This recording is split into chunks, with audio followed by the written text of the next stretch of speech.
आज हम जिस गुरु की कहानी सुनने जा रहे हैं, उनका जीवन हमें ये सिखाता है कि सच्ची सेवा, विनम्रता और गुरु पर पूरा विश्वास इंसान को महान बना देता है। ये कहानी है सिखों के दूसरे गुरु गुरु अंगद देव जी की। गुरु अंगद देव जी का जन्म 31 मार्च 1504 को पंजाब के मैथ दी सराय नामक स्थान पर हुआ था। उनका असली नाम भाई लहना था। उनके पिता का नाम भाई फेरू मल और माता का नाम माता दया कौर था। बचपन से ही भाई लहना बहुत धार्मिक स्वभाव के थे। उन्हें भगवान की भक्ति करना और संतों की सेवा करना बहुत अच्छा लगता था। जब वे बड़े हुए तो उनका विवाह माता खीवी जी से हुआ, जो आगे चलकर सिख इतिहास में लंगर सेवा के लिए प्रसिद्ध हुई। गुरु बनने से पहले भाई लहना देवी दुर्गा के बहुत बड़े भक्त थे। हर साल वे अपने गांव के लोगों को लेकर ज्वालामुखी टेम्पल की यात्रा पर जाते थे।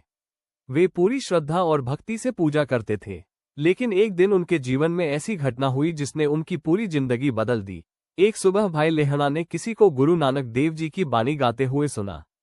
उस बानी को सुनकर उनका मन बहुत प्रभावित हुआ। उनके मन में प्रश्न उठा, जिस संत की बानी इतनी गहरी और सच्ची है, वह जरूर बहुत महान होगा। उन्होंने निश्चय किया कि वे उस संत से मिलेंगे। भाई लहना तुरंत करतारपुर पहुंच गए, जहां गुरु नानक देव जी रहते थे। जब उन्होंने गुरु नानक देव जी को देखा तो उनके मन में गहरा सम्मान और श्रद्धा पैदा हो गई। उन्होंने उसी समय तय कर लिया कि अब वे गुरु जी की सेवा करेंगे। भाई लहना ने आश्रम में रहकर गुरु नानक जी की सेवा शुरू कर दी। वे हर छोटा बड़ा काम करते थे। आश्रम की सफाई, लंगर की सेवा, खेतों में काम, संगत की सेवा। उनके मन में कभी अहंकार नहीं आया। एक दिन तेज बारिश के कारण आश्रम की दीवार गिर गई। गुरु नानक देव जी ने कहा, इस दीवार को फिर से बनाओ। कई शिष्यों ने कोशिश की, लेकिन दीवार बार बार गिरने लगी। लोग थककर बैठ गए, लेकिन भाई लहना बार बार दीवार बनाते रहे। जब लोगों ने पूछा कि बार बार क्यों बना रहे हो, उन्होंने कहा, अगर मेरे गुरु कह रहे हैं तो जरूर इसमें कोई भलाई होगी। उनकी यह विनम्रता देखकर गुरु नानक जी बहुत प्रसन्न हुए। एक बार गुरु नानक जी ने एक बर्तन कीचड़ में फेंक दिया। उन्होंने शिष्यों से कहा, कोई इसे निकालकर साफ करे। कई शिष्य पीछे हट गए क्योंकि कीचड़ बहुत गंदा था। लेकिन भाई लहना तुरंत कीचड़ में उतर गए और बर्तन निकालकर साफ कर दिया। गुरु नानक जी ने कहा, जो सेवा में गंदगी से भी नहीं डरता, वही सच्चा सेवक है। एक और प्रसिद्ध घटना है।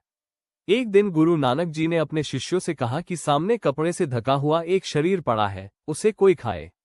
सभी लोग डर गए, लेकिन भाई लहना ने कहा, अगर यह मेरे गुरु का आदेश है तो मैं तैयार हूं।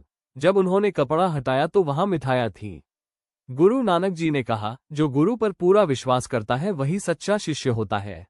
समय बीतने के साथ गुरु नानक देव जी को लगा कि अब अगला गुरु चुनने का समय आ गया है। कई लोग सोचते थे कि गुरु जी अपने बेटों को गुरु बनाएंगे, लेकिन गुरु नानक जी ने सेवा और योग्यता को महत्व दिया। सन 1539 में उन्होंने भाई लहना को सिखों का अगला गुरु घोषित किया और उन्हें नया नाम दिया, अंगद, जिसका अर्थ है गुरु का अंग। इस तरह भाई लहना बन गए गुरु अंगद देव जी। गुरु बनने के बाद वे खादुर साहिब में रहने लगे। वहीं से उन्होंने सिख धर्म का प्रचार किया। उन्होंने लोगों को सिखाया, मेहनत करो, ईमानदारी से कमाओ, जरूरतमंदों की मदद करो। सिख इतिहास में उनका सबसे बड़ा योगदान था गुरमुखी लिपि को व्यवस्थित करना। उन्होंने गुरमुखी लिपि को आसान बनाया, बच्चों को पढ़ना सिखाया, गुरु नानक जी की बानी को सुरक्षित किया। आज गुरु ग्रंथ साहिब भी इसी लिपि में लिखा गया है। सिख धर्म में लंगर की परंपरा बहुत महत्वपूर्ण है। गुरु अंगद देव जी ने इसे और मजबूत बनाया। उनकी पत्नी माता खीवी जी लंगर की सेवा संभालती थीं। वहां अमीर और गरीब साथ बैठकर खाते, जाति का कोई भेद नहीं होता, सभी को समान सम्मान मिलता। गुरु अंगद देव जी ने बच्चों की शिक्षा पर बहुत ध्यान दिया।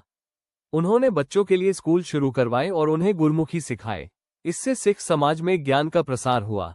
गुरु अंगद देव जी चाहते थे कि लोग शारीरिक रूप से भी मजबूत रहें। उन्होंने युवाओं को व्यायाम और कुश्ती के लिए प्रेरित किया और कई जगह अखाड़े बनवाए। सन 1552 में गुरु अंगद देव जी ने सिखों की अगली गद्दी गुरु अमरदास जी को सौंप दी। फिर 29 मार्च 1552 को उन्होंने संसार को अलविदा कह दिया।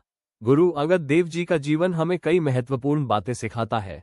गुरु पर विश्वास रखना, सेवा और विनम्रता अपनाना, मेहनत और ईमानदारी से जीवन जीना, सभी मनुष्यों को समान समझना। इसी कारण सिख इतिहास में उनका स्थान बहुत सम्मानित माना जाता है। अगर आपको ये सिख इतिहास की साखी अच्छी लगी हो तो कमेंट में जरूर लिखें। वाहेगुरु जी का खालसा, वाहेगुरु जी की फतेह। और ऐसी ही सच्ची साखियां सुनने के लिए चैनल को जरूर सब्सक्राइब करें।